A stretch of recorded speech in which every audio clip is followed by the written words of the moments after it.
In the name of Allah, the most beneficent, the most merciful. Number 213. Narrated Amr bin Amir. Anas said, the Prophet used to perform ablution for every prayer.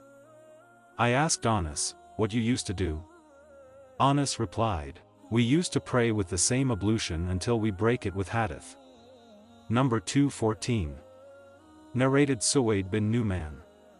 In the year of the conquest of Khaybar I went with Allah's apostle till we reached As-Saba, where Allah's apostle led the Asr prayer and asked for the food.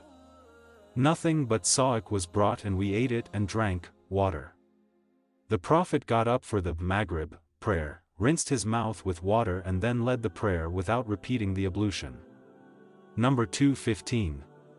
Narrated Ibn Abbas. Once the Prophet, while passing through one of the graveyards of Medina or Mecca, heard the voices of two persons who were being tortured in their graves. The Prophet said, these two persons are being tortured and not for a major sin, to avoid. The Prophet then added, yes. They are being tortured for a major sin.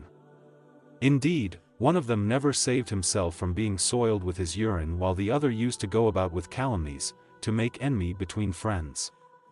The Prophet then asked for a green leaf of a date palm tree, broke it into two pieces and put one on each grave. On being asked why he had done so, he replied, I hope that their torture might be lessened, till these get dried.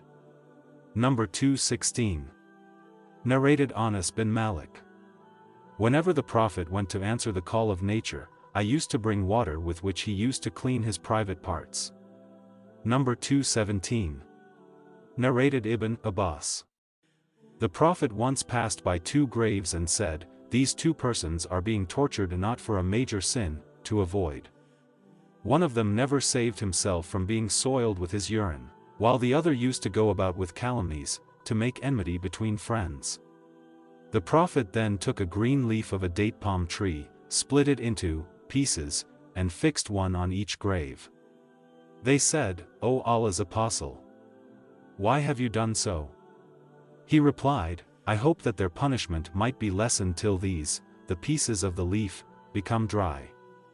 See the footnote of Hadith 215.